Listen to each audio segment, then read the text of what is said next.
तो नीली चिड़िया का नाटक नहीं चलने जा रहा है। ट्विटर की मनमानी अब नहीं चलेगी क्योंकि योगी सरकार ने ट्विटर पर शिकंजा कस दिया है। गाजियाबाद कॉलोनी में एक बुजुर्ग के साथ हुई मारपीट की घटना की फर्जी खबर ट्विटर पर लगातार वायरल होती रही और ट्विटर ने कोई कार्रवाई नहीं की। इसी के बाद ट्विटर पर शिकंजा कस गया। यूपी पुलिस ने ट्विटर समेत 9 लोगों पर एफआईआर दर्ज की है। योगी पहले ऐसे सीएम हैं जिन्होंने ट्विटर के खिलाफ इतनी सख्त कार्रवाई दी है कि यह सख्त संदेश दिया है।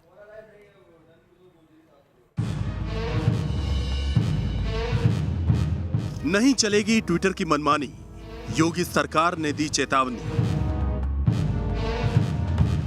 झूठी खबर फैलाई, ट्विटर की शामत आई।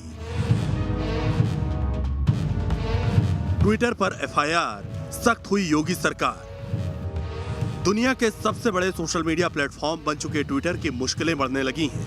यूपी के गाजियाबाद में वायरल वीडियो के मामले में एक्शन में आई योगी सरकार ने बड़ा कदम उठाया है। इस मामले में पहली बार कोई सीएम एक मल्टीनेशनल कंपनी के खिलाफ सामने आया और ट्विटर के खिलाफ एफआईआर दर्ज की गई है। इसे ट्विटर की मनमानी के खिलाफ सबसे बड़े एक्शन के तौर पर देखा जा रहा है। सोशल मीडिया पर झूठी और भ्रम फैलाने वाली खबरें फैलाने और धार्मिक भावनाएं भड़काने के आरोप में केस दर्ज किया गया है। गाजियाबाद पुलिस ने वायरल वीडियो मामले में नामजद एफआईआर दर्ज की है, जिसमें 9 आरोपी बनाए गए हैं। इस मामले में पुलिस ने ट्विटर सहित पत्रकारों और नेताओं के खिलाफ मामला दर्ज किया है। यहाँ पर किसी को धार्मिक उन्माद नहीं फैलाने दिया जाएगा। इस तरह की भ्रामक वीडियोस अगर कोई भी वायरल करता है, जिस तरह से वहाँ के अधिकारियों को आदेश दिया गया है कि आप इस पर तत्काल एफआईआर करके जांच करिए और जो भी दोषी हैं उनके खिलाफ कड़ी से कड़ी कार्रवाई की जाएगी। ट्विटर पर आरोप है कि एक वीडियो को प्रचारित किया गया जिसमें एक मुस्लिम को निशाना बनाया गया, उसकी पिटाई की गई और जबरन दाढ़ी काटने का आरोप लगा। इस तरह की भ्रामक खबरों को ट्विटर मैनिपुलेटेड मीडिया बताता है, लेकिन आरोप है कि इस मामले में ऐसा नहीं किया गया। हमने कहा कि अभी हमने ये फर्स्ट ड्राफ्ट है हमारा, आने वाले दिन में हम ये देखेंगे कि जिन लोगों ने डेलिबरेटली कम्युनल हार्मनी को डिस्टर्ब करने के लिए, सांप्रदायिक सौहार्द को बिगाड़ने के लिए जो कोशिश की है, हम उसको इसमें और शामिल करेंगे। तो ये अभी तो हमारी अभी तक की कार्रवाई है जिसको हमने अपडेट किया। इससे पहले जो फैक्ट फाइंडिंग थी वो भी हमने इसीलिए शेयर करी थी कि लोगों में भ्रम की स्थिति ना बने। तो जो भी इसमें और दोषी पाया जाएगा, उस घटना में डायरेक्टली संलिप्त पाया जाएगा, उसके खिलाफ हम कार्रवाई करेंगे। गाजियाबाद में दर्ज एफआईआर से ट्विटर की मुसीबतें दोगुनी बढ़ गई हैं, क्योंकि ट्विटर को आईटी एक्ट की धारा 79 के तहत मिली सुरक्षा का अधिकार छिन चुका है, जिसके बाद पुलिस आसानी से अब कंपनी के बड़े अधिकारियों से किसी मामले में पूछताछ कर सकेगी। एक तरफ ट्विटर पर नए नियमों की गाज गिरी, वहीं दूसरी तरफ अब तक मनमानी पर अड़े ट्विटर के खिलाफ योगी सरकार एक्शन में है। माना जा रहा है कि सुरक्षा का अधिकार छीनने के बाद वायरल वीडियो मामले में गाजियाबाद पुलिस ट्विटर के अधिकारियों से पूछताछ कर सकती है। ट्विटर कॉरपोरेशन तथा Twitter communication India private limited द्वारा भी उक्त धार्मिक संवेदनशील झूठे ट्वीट्स को हटाने के लिए भी कोई कार्रवाई नहीं की गई, जो उनका कर्तव्य एवं जिम्मेदारी थी। ट्विटर पर यह कार्रवाई 5 जून को गाजियाबाद में एक मुस्लिम बुजुर्ग पर हमले के मामले में की गई है, जिसमें अब्दुल समद नाम के एक बुजुर्ग अपने साथ ज्यादती का आरोप लगा रहे हैं। वायरल वीडियो में पीड़ित ने यह भी आरोप लगाया था कि उन्हें जंगल की तरफ ले जाया गया और वहीं बंधक बनाकर रखा गया। गाजियाबाद पुलिस ने इस मामले में किसी भी तरह के सांप्रदायिक एंगल को खारिज कर दिया। शिकायत में आरोप लगाया गया कि पुलिस की तरफ से स्पष्टीकरण देने के बावजूद ट्वीट डिलीट नहीं किए गए और न ही ट्विटर ने इस पर कोई कार्रवाई की। पुलिस का आरोप है कि ट्वीट का मकसद सांप्रदायिक सौहार्द बिगाड़ना था, जिस मकसद को पूरा करने के लिए ट्वीट को हजारों बार रीट्वीट किए गए। ट्विटर पर एक्शन लेते हुए योगी सरकार ने कंपनी पर यह आरोप लगाया कि कैसे इस कंपनी ने तथ्यों को बिगाड़कर माहौल खराब करने के लिए लोगों को गलत जानकारी फैलाने दी, जबकि पुलिस के मुताबिक बुजुर्ग ने अपनी शिकायत में जो जानकारी दी थी वो गलत थी और जबरदस्ती नारे लगाने जैसा कोई मामला नहीं हुआ। उस बुजुर्ग का एक वीडियो भी सामने आया है जिसमें वो पुलिस वालों की मदद के लिए उनका शुक्रिया अदा कर रहा है। मैं भैया पुलिस वाले ले गए, ले के बयान हुए, मेरे बयान होने के बाद में पुलिस वालों ने मेरी इतनी मदद करी है, इतनी कार्रवाई करी है। उन्होंने एक मुलजिम को भेज दिया है और एक मुलजिम को, 2 मुलजिम को और भेज रहे हैं और मैं उनका शुक्रगुजार हूँ। पुलिस वालों ने मेरी बहुत मदद करी है। इस बीच सरकार की सख्ती के बाद ट्विटर बैकफुट पर आ गई है और उसने अपनी सफाई देने में देरी नहीं लगाई अपनी सफाई में ट्विटर की ओर से जारी बयान में कहा गया है कि वो गाजियाबाद वाले मामले की जांच कर रहे हैं और नई गाइडलाइंस का पालन कर रहे हैं, साथ ही भारत सरकार को सारी जानकारी दे रहे हैं। वहीं ट्विटर को संसदीय समिति के समक्ष भी 18 जून को पेश होना है, जिसने सोशल मीडिया मंचों के दुरुपयोग और नागरिक अधिकारों संबंधित मुद्दे पर पक्ष रखने के लिए ट्विटर समेत दूसरी कंपनियों को तलब किया है। लेकिन योगी सरकार के सख्त एक्शन ने उससे पहले ही ट्विटर की मुश्किलें बढ़ा दी हैं। Team news nation. तो खास मेहमान हमारे साथ जुड़ चुके हैं, हमारे साथ एमसी द्विवेदी साहब हैं, आप डीजीपी रह चुके हैं उत्तर प्रदेश के। हमारे साथ अनिला सिंह हैं, आप बीजेपी की नेता हैं, प्रवक्ता हैं। सुरेंद्र राजपूत साहब हमारे साथ जुड़ चुके हैं, आप प्रवक्ता हैं कांग्रेस पार्टी के। नंदकिशोर गुर्जर हैं हमारे साथ, गाजियाबाद के लोनी से विधायक हैं, उसी क्षेत्र के विधायक हैं नंदकिशोर गुर्जर। आप चारों का बहुत बहुत स्वागत है। लेकिन पहला सवाल नंदकिशोर गुर्जर आपसे, दरअसल में पूरा मामला था क्या, ट्विटर पर दिखा क्या, और संदेश अब यूपी की गवर्नमेंट ने दिया है एफआईआर करके, क्या आपको लगता है कि सही संदेश?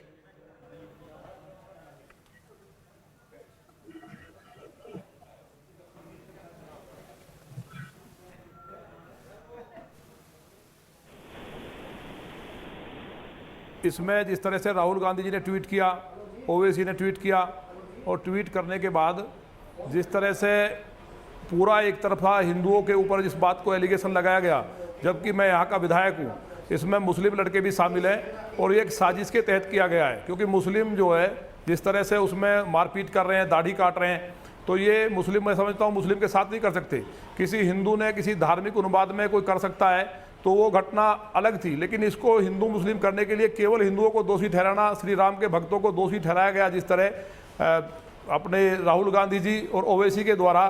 स्वरा भास्कर और तमाम सब पे एफआईआर हुई है, लेकिन राहुल गांधी जी पे एफआईआर नहीं हुई, ओवैसी पे नहीं हुई है, और तमाम लोग बचे हुए हैं। उनके लिए एफआईआर कराने के लिए अभी मैंने थाने में तहरीर दी है और मुझे उम्मीद है कि इनके खिलाफ एफआईआर होगी और रासुका के तहत गिरफ्तार किया जाएगा। और देश में इस तरह से दंगा भड़काने की जो इसके पीछे साजिश है, क्योंकि इसमें मुस्लिम युवक भी हैं, केवल हिंदू होता तो मैं समझता हूं कि ये हो सकता था कि किसी ने उन्माद में किया है, लेकिन ये हिंदू और मुसलमान दोनों पक्ष के युवक हैं और जय श्री राम के नारे लगवाने की कोई बात ही नहीं है, जिस तरह से बुजुर्ग ने भी कहा है। और इस घटना को मैं पहले दिन से देख रहा हूं और पुलिस ने सख्त कार्रवाई की है। तो कम से कम राहुल जी जैसे जो एक पार्टी के राष्ट्रीय अध्यक्ष रहे हैं, उनको अपनी मर्यादा का ध्यान रखना चाहिए था। अगर यहाँ दंगा भड़क जाता, मेरी विधानसभा में लगभग 7 लाख अल्पसंख्यक लोग रहते हैं और इसी तरह हिंदू और मुसलमान की आबादी बराबर है, तो ये केवल दंगा भड़काने के लिए लोनी से शुरुआत करनी थी इनको। ठीक है, हमारे साथ सुरेंद्र राजपूत साहब हैं। सुरेंद्र राजपूत साहब, आपने उस विधानसभा के विधायक को सुना, नंदकिशोर गुर्जर साहब को, क्या दिक्कत आपको नजर आती है? क्या जल्दबाजी में बिना वेरीफाई किए हुए रिट्वीट कर दिया, ये गलती है, आप भी मानते हैं ऐसा नहीं करना चाहिए था, समाज में दंगे भड़क सकते थे, या कहीं कुछ सियासी रोटियां सेकने की कोशिश होती है जिसके चलते एक सोची समझी रणनीति के तहत ऐसा करती है कोई भी पॉलिटिकल पार्टी? देखिए, अब ये विधायक जी की सारी चीजें हास्यास्पद हैं। विधायक जी तो हिंदू मुसलमान के चैंपियन हैं, ये तो हमेशा ये किसानों को भी मारने चले जाते हैं, ये तमाम तरीके की उल्टी सीधी बातें करने के लिए जाने जाते हैं, तमाम तरीके का लोनी में हिंदू मुसलमान करने के लिए जाने जाते हैं। यहाँ पर जांच होगी, जांच में जो भी कार्रवाई हो वो बिल्कुल अच्छी बात है। यहाँ पर एक चीज है अनुराग भाई, आप एक छोटी सी बात देखिएगा कि जो भी कहते हैं ना कि जो भी काम हो, जो भी नियम हो, पूरा एक तरीके से लागू होना चाहिए और बिल्कुल होना चाहिए। अगर कोई सांप्रदायिक उन्माद फैलाता है, कोई सांप्रदायिकता की बात करता है, तो उसके खिलाफ कठोरतम धाराओं में कार्रवाई होनी चाहिए। लेकिन भारतीय जनता पार्टी का दोहरा चेहरा देखिए। संगीत सोम मुजफ्फरनगर के दंगे के फैलाने के मुख्य आरोपियों के रूप में माने जाते हैं और उन्होंने जो ट्वीट किया था वो उसमें वीडियो पाया गया था, बाकायदा उत्तर प्रदेश पुलिस के एक डीआईजी का बयान था कि वो पाया गया था अफगानिस्तान का। उसके केस वापस ले लिए जाते हैं। ठीक है, इसका क्या नाम है, संबित पात्रा और अमित मालवीय पिछले 1 साल में 16 से 18 बार गलत न्यूज और फेक न्यूज और सांप्रदायिकता की न्यूज फैलाने में दोषी पाए गए हैं, कोई एफआईआर नहीं। तो आप जो भी काम कीजिए भारत के संविधान के अनुसार कीजिए और जो एफआईआर आपको करनी है वो सारी की सारी एफआईआर दूसरे की शर्ट अगर गंदी है तो मेरी गंदी शर्ट के बारे में भी सवाल ना किया जाए, क्या ये लॉजिक जस्टिफाइड है? नहीं, ये बिल्कुल ये लॉजिक जस्टिफाइड नहीं है। लेकिन इसका मतलब ये नहीं है कि सरकार एक तरफा कार्रवाई करेगी। ठीक है, सरकार एक तरफा कार्रवाई तो नहीं करेगी। सरकार को कार्रवाई करनी है। आपने अपना पॉइंट रखा। अनिला जी हमारे साथ हैं, सुरेंद्र जी, आपने अपना पॉइंट रखा। अनिला जी हमारे साथ हैं, बीजेपी की प्रवक्ता, मैं उनका रुख करूंगा, लेकिन उससे पहले आपको गाजियाबाद में हुई इस घटना के बारे में बताते हैं। पुलिस ने लोनी बॉर्डर पर बुजुर्ग के साथ हुई मारपीट और उनकी दाढ़ी काटने के मामले में 9 लोगों के खिलाफ केस दर्ज किया। इसमें ट्विटर के अधिकारी समेत समाजवादी पार्टी के नेता भी शामिल हैं। गाजियाबाद के लोनी बॉर्डर थाने में सब इंस्पेक्टर ने FIR कराई है। पुलिस ने इस मामले में धार्मिक भावनाएं आहत कराने की धाराएं लगाई। दिल्ली से सटे यूपी के गाजियाबाद में एक बुजुर्ग की पिटाई का ये वही वायरल वीडियो है जिसके सोशल मीडिया पर वायरल होते ही ये पूरा मामला धार्मिक और सियासी रंग अख्तियार करने लगा। लेकिन इस मामले में यूपी पुलिस ने अब ट्विटर समेत 9 लोगों के खिलाफ FIR दर्ज करवाई है। ट्विटर पर आरोप है कि इस तरह की भ्रामक खबरों को मैनिपुलेटेड मीडिया बताता है, लेकिन इस मामले में ऐसा नहीं किया गया। पुलिस ने इनके खिलाफ धार्मिक भावनाएं भड़काने से संबंधित धाराओं में मामला दर्ज किया है। इन लोगों के खिलाफ IPC की धारा 153, 153A, 295A, 505, 120B और 34 के तहत केस दर्ज किया गया है। दरअसल गाजियाबाद में मुस्लिम बुजुर्ग की पिटाई का वीडियो वायरल हुआ था। पुलिस के मुताबिक बुजुर्ग ने अपनी शिकायत में जो जानकारी दी थी वो गलत थी और जबरदस्ती नारे लगाने जैसा कोई मामला नहीं हुआ था। वायरल वीडियो की जांच में ये पाया गया है कि पीड़ित बुजुर्ग अब्दुल समद मुख्य आरोपी प्रवेश समेत अन्य आरोपी आदिल कल्लू से पहले से परिचित थे। पुलिस के मुताबिक अब्दुल समद ताबीज बनाने का काम करते हैं और उनके दिए ताबीज से आरोपियों के परिवार पर उल्टा असर हुआ, जिसकी वजह से आरोपियों ने इस घटना को अंजाम दिया। सोशल मीडिया के माध्यम से एक वीडियो संज्ञान में आया था जिसमें कि एक बुजुर्ग जिनका कि नाम अब्दुल समद है और जो बुलंदशहर अनूप शहर के निवासी हैं, उनके साथ कुछ लड़के उसमें मारपीट करते हुए दिख रहे हैं। इसमें जब और गहनता से जांच की गई तो ये पता चला कि ये बुजुर्ग 5 तारीख को लोनी बॉर्डर क्षेत्र में आए थे। वहाँ से ये एक किसी के साथ और बाइक से बैठ के बेहटा हाजीपुर गाँव में गए, जहाँ पर कि इनको प्रवेश के घर पर जाना था। प्रवेश ने इनको बुलाया था क्योंकि ये उन लड़कों को पहले से जानते थे और जो एक ये तावीज़ बनाने का काम करते हैं, और प्रवेश एवं गांव के अन्य लड़कों को भी इन्होंने तावीज़ बना के दिए थे। उन लोग का कहना है कि इसी कारण से कुछ इनसे नाराज़गी थी और इन्होंने फिर उनको वहाँ पर अपने घर पर बुला के इनके साथ वहाँ पर मारपीट एवं अभद्रता की, जिसमें कि कई लड़के शामिल थे। इस बीच इस मामले ने सियासी रंग ले लिया है। राहुल गांधी ने ट्वीट कर सवाल खड़े किए तो CM योगी ने पलटवार कर राहुल गांधी को यूपी को बदनाम न करने की हिदायत दे डाली। प्रभु श्री राम की पहली सीख है सत्य बोलना, जो आपने कभी जीवन में किया नहीं। शर्म आनी चाहिए कि पुलिस द्वारा सच्चाई बताने के बाद भी आप समाज में जहर फैलाने में लगे। सत्ता के लालच में मानवता को शर्मसार कर रहे हैं। उत्तर प्रदेश की जनता को अपमानित करना, उन्हें बदनाम करना छोड़ दें। तो बीजेपी नेता ऐसी घटनाओं को सोची समझी साजिश का नतीजा बता रहे हैं। देखिए, भारत को बदनाम करने के लिए फिर से एक बार साजिशी सुपारी सिंडिकेट सक्रिय हुआ है। और ये जो साजिशी सुपारी सिंडिकेट है, ये एक तरफ भारत को बदनाम करने की षड्यंत्र और साजिशों के शैतानी शगुफे में लगा हुआ है, और दूसरी तरफ ये साजिशी सुपारी सिंडिकेट देश के सद्भाव के ताने बाने को छिन्न भिन्न और ध्वस्त करने की कोशिश कर रहा है। इस मामले में संबंधित धाराओं के तहत मामला दर्ज कर मुख्य अभियुक्त प्रवेश गुज्जर, कल्लू और आदिल को गिरफ्तार कर लिया गया है। Team news nation. Anila ji हमारे साथ जुड़े हुए हैं, बीजेपी की प्रवक्ता। अनिला जी, इस रिपोर्ट से पहले आपने सुरेंद्र राजपूत साहब को सुना था, वो कह रहे थे कि एक्शन लिया जाना चाहिए जो भी दोषी है उसके खिलाफ, लेकिन वो मांग कर रहे हैं कि रेट्रोस्पेक्टिव एक्शन होना चाहिए, पुराने मामलों पर भी विचार किया जाना चाहिए। क्या कहेंगे आप? कि अंग्रेजी में एक कहावत है जिसे इन्होंने बहुत सारे उदाहरण दिए और हाइपोथेटिकली मैं उसी पर बोलती हूँ कि two wrongs doesn't makes a right. ये सुरेंद्र जी को समझ में आ जाना चाहिए। जो भी आप उदाहरण दे रहे, चाहे बीजेपी का उदाहरण दीजिए, चाहे बिना बीजेपी का उदाहरण आप यहाँ पर दीजिए, यहाँ पे आप क्या जस्टिफाई करना चाहते हैं कि अगर किसी ने गलत किया है तो हम भी गलत करेंगे। मैं यहाँ जस्टिफाई ये नहीं करना चाह रही हूँ गलत किया कि सही किया। तो कृपया करके जो राहुल गांधी हरकतें करते हैं, कम से कम सुरेंद्र जी आप मत करिए। आप बेहद समझदार लीडर हैं, बहुत सीनियर लीडर हैं कांग्रेस पार्टी का, मैं आपको बहुत व्यक्तिगत रूप से सम्मान करती हूँ, पर ये जो आप जिस प्रकार से एडवोकेसी कर रहे हैं ये बिल्कुल गलत है।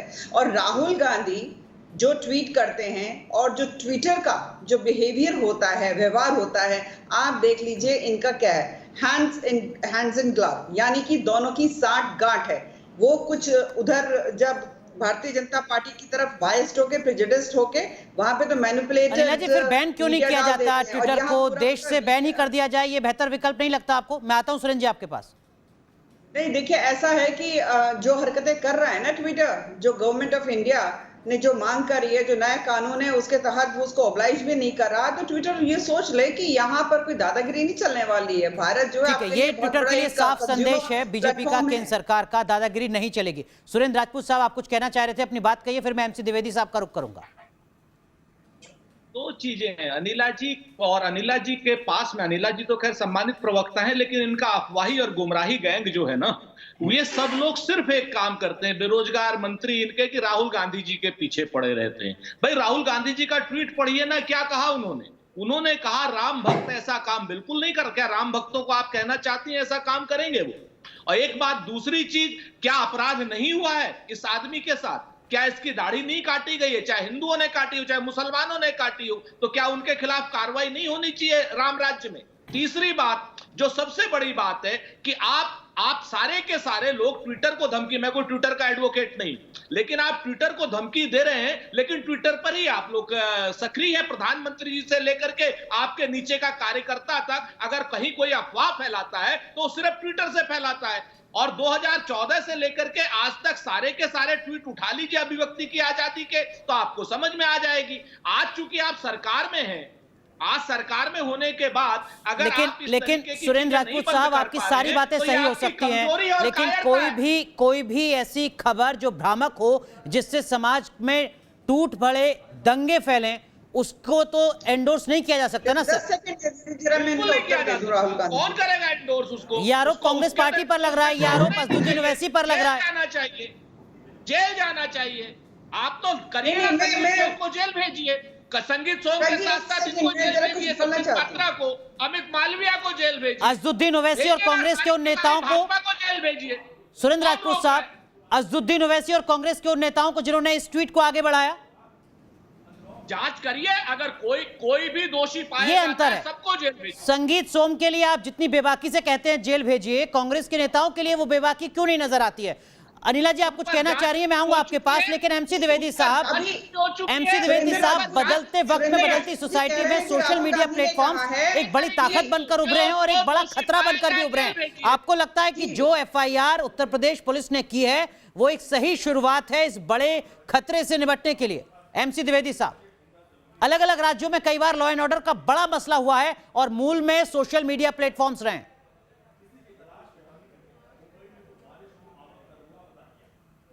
निकलेगा, लेकिन सामान्यतः ये देखा गया है कि अगर कम्युनल एंगल से कोई घटना घटित होती है तो पुलिस जी श्री राम के नारे लगवाए गए होते और जय श्री राम की और हिंदुओं ने कम्युनल एंगल से अगर दाढ़ी काटी होती तो सामान्यतः पुलिस रिएक्ट नहीं करती, जैसा कि इस फैसले में वो कर रही है। तो पुलिस का जो वर्जन है वो काफी विचारणीय है कि वो सत्य हो सकता है।